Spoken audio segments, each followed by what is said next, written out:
This is Nanthancode, a posh area in the coastal city of Trivandrum, Kerala, India. On April 9th, 2017, just past 1 a.m. in the morning, neighbors called police and the fire department. Smoke was pouring out of house number 117 Baines compound.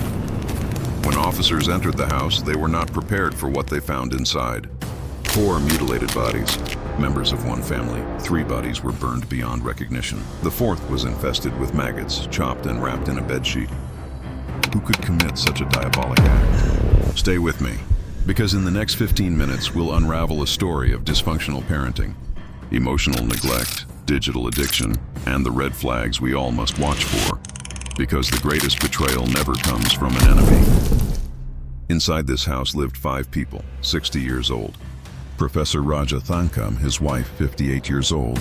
Dr. Jean Padma, their daughter. 26 years old Caroline, an ambitious young doctor.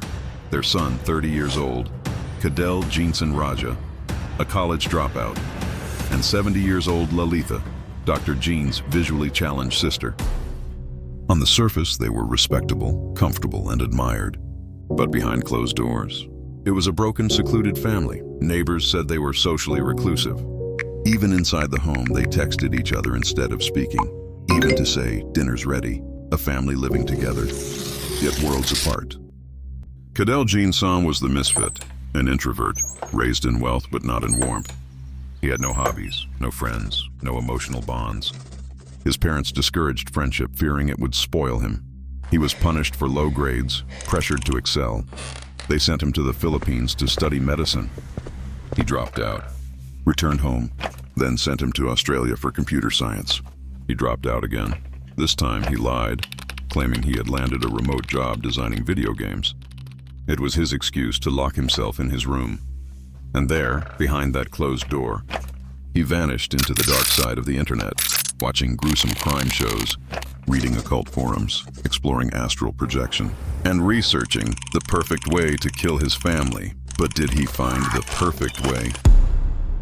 Kadel Jeanson bought an axe online, cleaning supplies from a local shop. He practiced swinging the axe on boulders collected from the courtyard, then rehearsed on a dummy he made himself out of steel and cloth. On April 5th, the killings began. He called his mother upstairs, said he wanted to show her a video game he had made.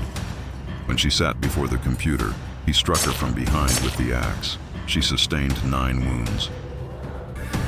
He hid her body in the bathroom. Then he killed his father and sister the same way. The next day, April 6th, he murdered Lalitha. On the night of April 7th, while trying to burn the bodies with petrol, Kadel Jeanson suffered burns himself. He tried again the following night. The fire raged out of control. That's when neighbors called the fire brigade, and the massacre was uncovered.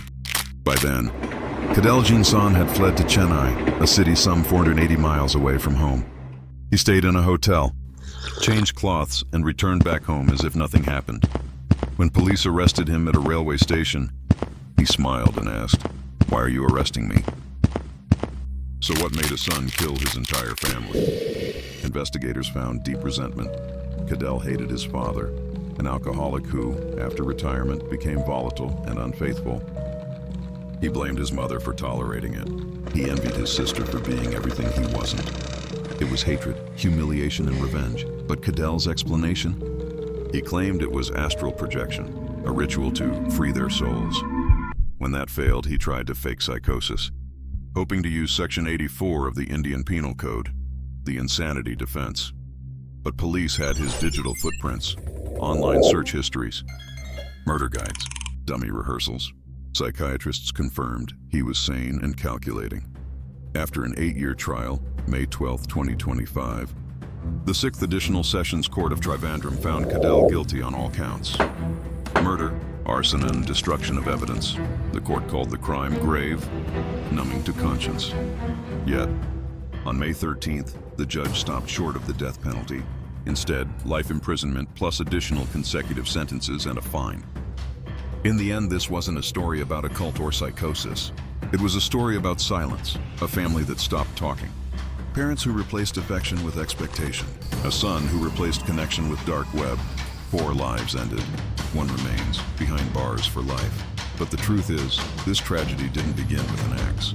It began long before, In a home where love felt warm, text messages replaced conversation. And here's the chilling fact about family killers. More than 70% of family annihilators rehearse their crimes before doing them. They picture it, wedding, timing, cleanup, and the night before, many sleep under the same roof as their victims, eating dinner, laughing, acting normal. That calm, almost tender facade before the storm is what makes familicide one of the darkest acts in human psychology. So what do you think? Was Cadell a monster born of hate, or the product of a family already dead in spirit? Tell me your thoughts in the comments. And remember, sometimes the loudest screams come from the quietest homes.